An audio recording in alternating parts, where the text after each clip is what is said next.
welcome back to the channel. If you don't already know me, my name is Chanel, and for all my returning viewers, thank you for coming back. So, today I want to dive into the topic of Ikigai, and essentially what it is, and how you can use that to figure out what your purpose is in life, your reason for being, and all of the weird and wonderful terms that follow that connotation. So, the 4 dimensions of Ikigai include, first of all, what you love, second of all, what you're good at, your strengths, third of all, what the world needs, and fourth of all, what you can be paid for. And what is actually really interesting when you're reflecting on each of these categories is that they're not necessarily all the same thing.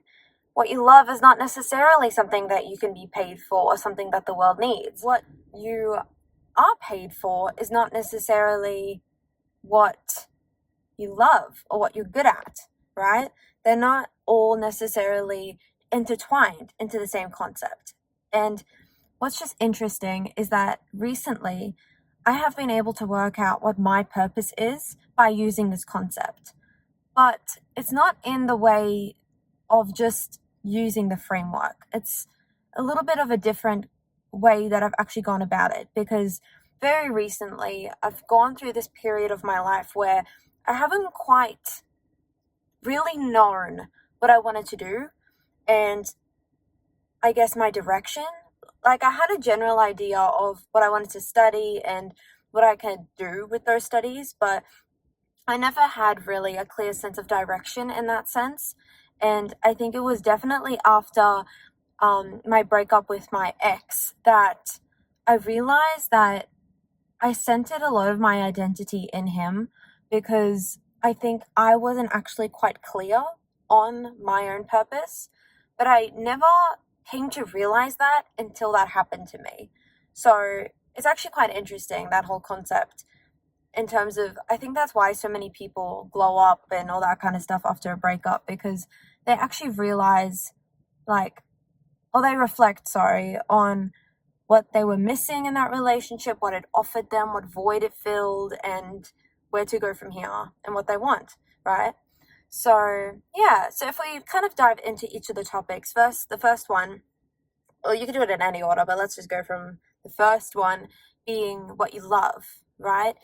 It's the things in life that bring you joy, that you just lose track of time when you're doing them. They just energize you, and there's just, when you think about that thing, you're just like, I could do that for the rest of my life.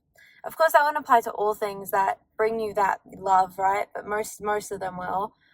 So that's a pretty special thing to have. And by the way, close to the end of this video, I'll explain how I worked it out, because all of these dimensions I actually didn't know how to answer before, a couple months ago. I didn't know what my answers would be, and I would look at this diagram of Ikigai and be like, well, I don't know what I'm good at, I don't know what I like to do, I don't know what the world needs. It's like each and every question to that was I don't know. Obviously I knew what you could be paid for. We all know that, right? We can go through Seek. It's not that hard to find. But everything else, I didn't really know.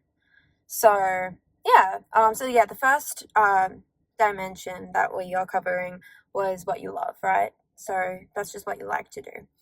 And what brings you that joy. The second one is what the world needs. So, in terms of this topic, it is all about what problems we have in society.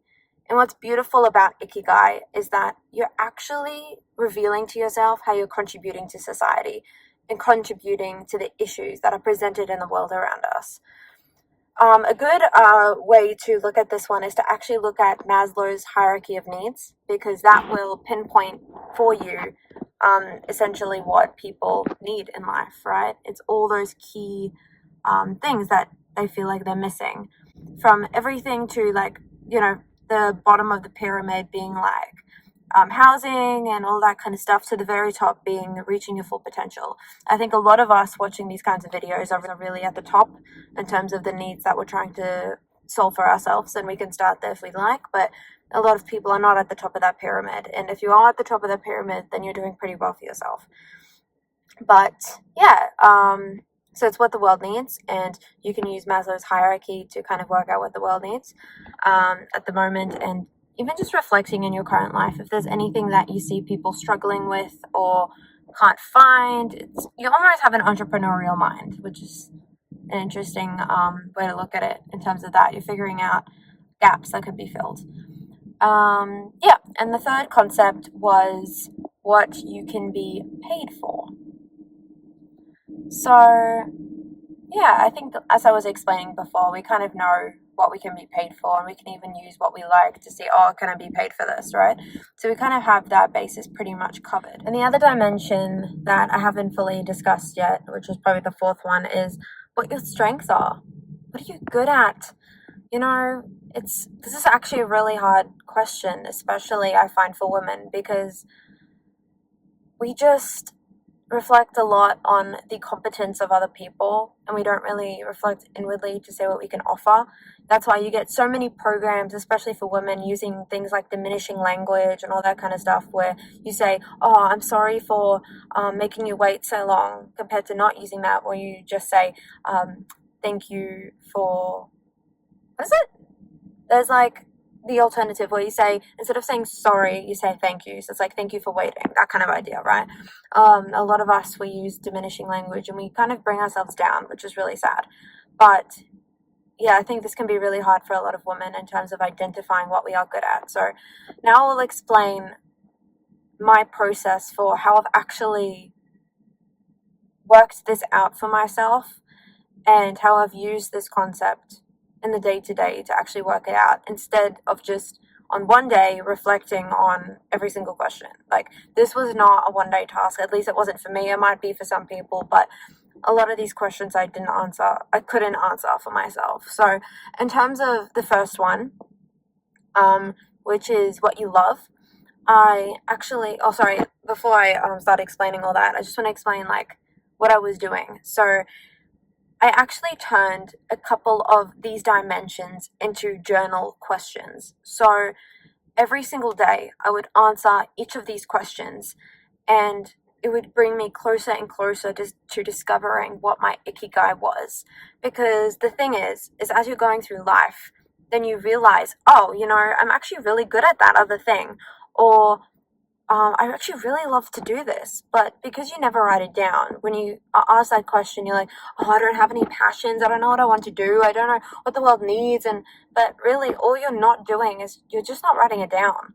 You actually do know, you know what you like to do, you know what your strengths are, you're just not taking that extra step. So what I did was I turned a couple of these dimensions of Ikigai into journaling prompts that I did every single day. And that brought me closer and closer to discovering what my purpose was.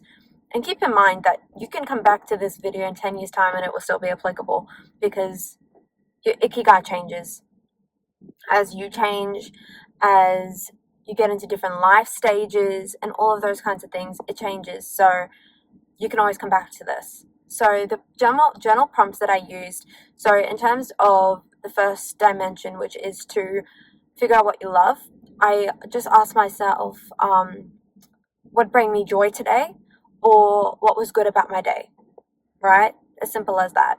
What bring me joy, or what was good in my day. And that will help you work out, a little bit more about the things that you like to do. You could say something as simple as, I loved the way that the sunshine just went through the trees today. It was just such a sight to behold. And you never know that writing down something as simple as that could actually be the start of your photography career. That could be your purpose.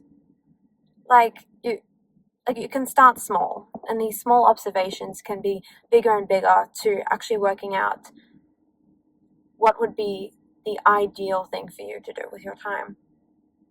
So the first journaling prompt for what you love to do was asking yourself what bring you joy today, or what was good about your day. The second one is what you're good at. This one is pretty simple in terms of the journaling prompt as well. All I asked myself, okay, what I asked myself was, what strengths did I see in myself today? That's essentially what the question was. And it could be something as simple as somebody complimented the way I was dressed. I walked into the gym with less gym anxiety than I usually do. And like little things like that can reveal to you that you have a strength in confidence. And you never know, down the line, you could be teaching other women or other men how to be confident. That could be your Ikigai, right?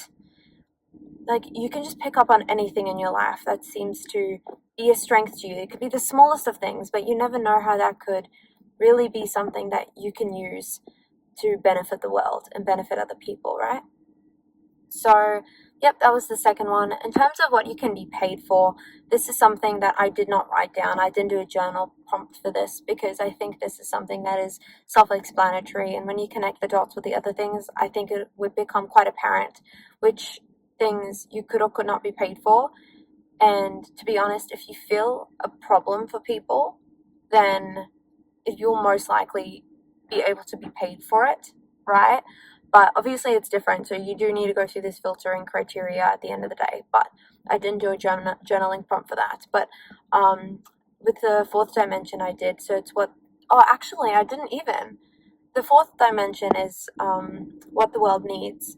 And I don't think I necessarily did a journaling prompt for this. I really just did the two prompts of what brings me joy and what am I good at. And I'm pretty sure I just, like, after a month or so of doing these, answering just those two questions every day, I just put my, all my responses into a Word document. I uploaded that Word document to AI, to ChatGPT, and I literally just said, help me find my Ikigai using these responses, because it can work out for you what the world needs from what you've written.